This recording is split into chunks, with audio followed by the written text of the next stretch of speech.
और जो अभी मैं बताने वाला हूं वो शायद आप लोगों को अजीब सा लगे। आप में एक कैपेबिलिटी आ जाती है कि आप अपने मन को जहां भी ले जाओ अपने बॉडी पे।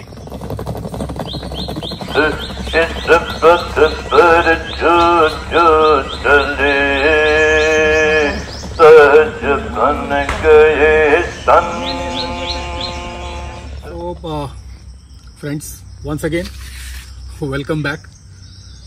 शुरू में वैसे ही करूंगा कि अगर आपने ये वीडियो 5वां या 6ठा वीडियो है इस सीरीज का, मेरी कोशिश ये है कि विपस्सना के बारे में एक पार्टिसिपेंट, एक साधक, एक स्टूडेंट पॉइंट ऑफ व्यू से जो कुछ भी आपको बताया जा सके वो बता दूं, ताकि अगर आपने ये फैसला करना है कि आपने यहाँ आना है या नहीं आना है तो उसमें आपकी कुछ मदद हो सके। साधक या गुरु वाले और बड़ी बड़ी बातें तो बहुत अवेलेबल हैं और आप उसको देख सकते हैं।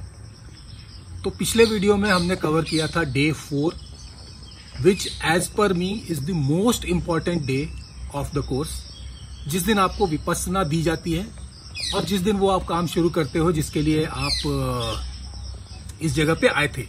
खैर वो तो खत्म हो गया। आज के दिन हम बात करेंगे डे 5 टू डे 10। इन सारों की बात हम एक स्लॉट में कर लेंगे, क्योंकि जो चीज आप डे 4 को शुरू करते हो बेसिकली आप वही चीज करते जा रहे हो अगले 5-6 दिन। तो इसमें जो बदलाव आते हैं सिर्फ उसी की बात कर लेंगे।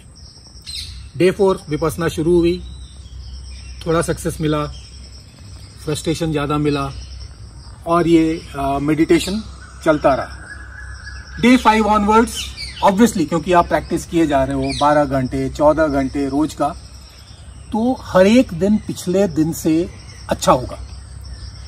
तो इन दिनों में जो इंपॉर्टेंट चीजें होती हैं मैं सिर्फ उसके बारे में बताऊंगा। इस पूरे सीरीज में एक इंपॉर्टेंट डे होता है डे 5, जिस दिन वैसे तो नया कुछ नहीं सिखाया जाता।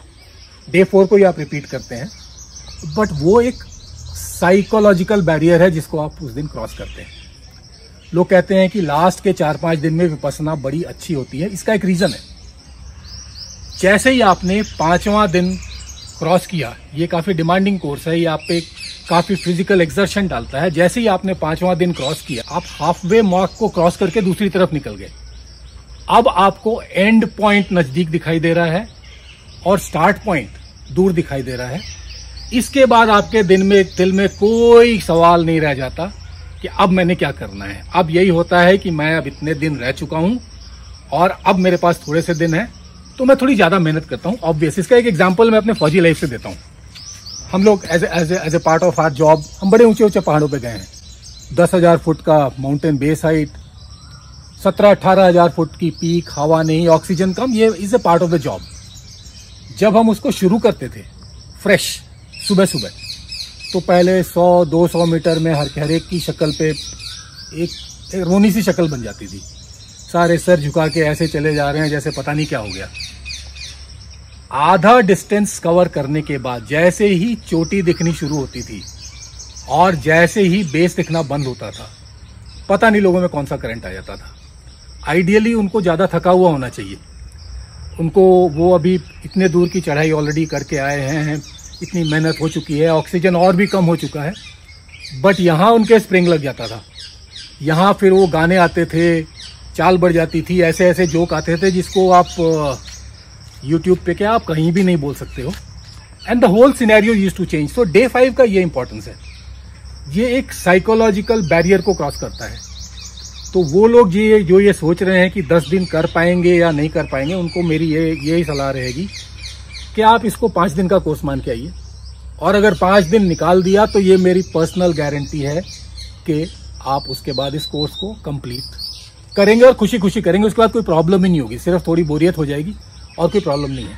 तो ये तो रही डे 5 की। उसके बाद डे 5 को क्या होता है, आप जो अनुभूतियां आपको नहीं दिख रही थी कल, जो सूक्ष्म वाली हैं, जो यहाँ है, यहाँ है, यहाँ है, जो आपके बॉडी पे हमेशा से थी, और मेरे ख्याल से आज तक जिन्होंने विपस्सना नहीं किया उनको पता भी नहीं होगा कि इस तरह की अनुभूतियां होती हैं, वो थोड़ी थोड़ी आप काफी सारी दिखने लग जाती हैं।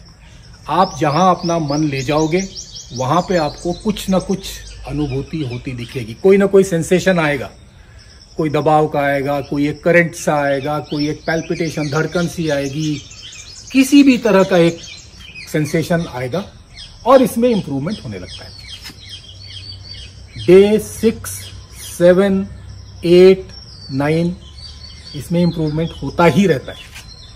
और डे 6 से फिर ये आपको अलाउ करते हैं कि शून्यगार, वहां जाके आप एक छोटे से आइसोलेटेड सेल में मेडिटेशन करो, जहां पे आपको कोई भी, हालांकि डिस्ट्रैक्शन इस हॉल के अंदर भी नहीं है, बट यहाँ आसपास लोग तो हैं, कोई खांस रहा है, कोई खड़ा हो रहा है, वहां बिल्कुल शांति है। वहां इतनी शांति है कि वहां आपको अपने सांस की आवाज सुनाई देती है।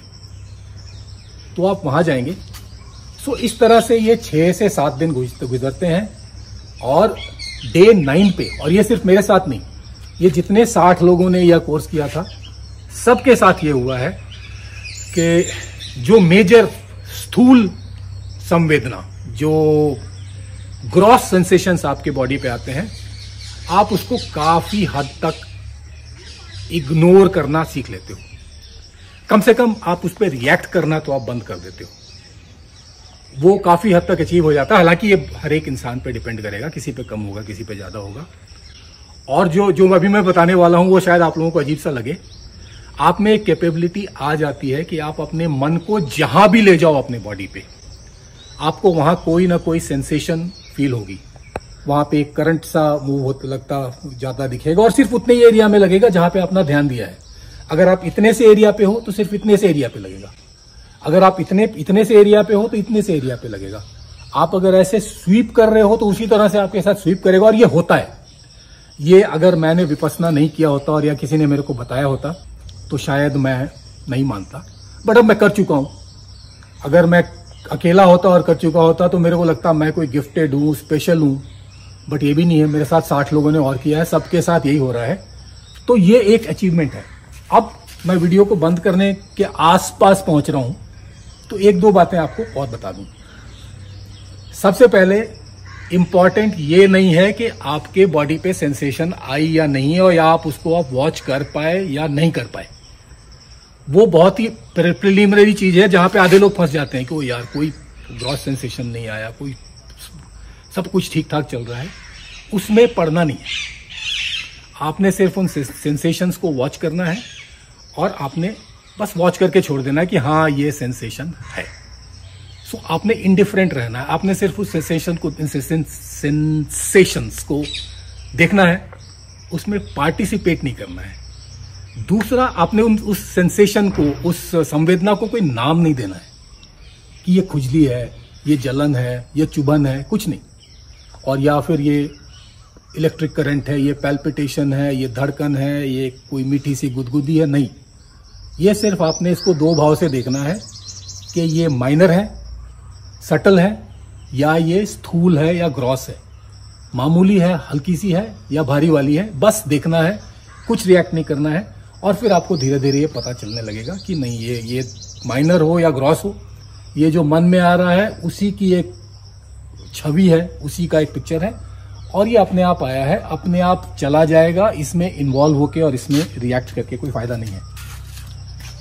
तो जब आप इस कोर्स को खत्म करेंगे तो ये कैपेबिलिटी आपके अंदर डेफिनेटली आ चुकी होगी।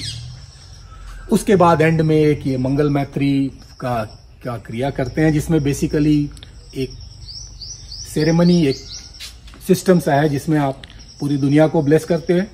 अपने अपने मानने वाली बात है।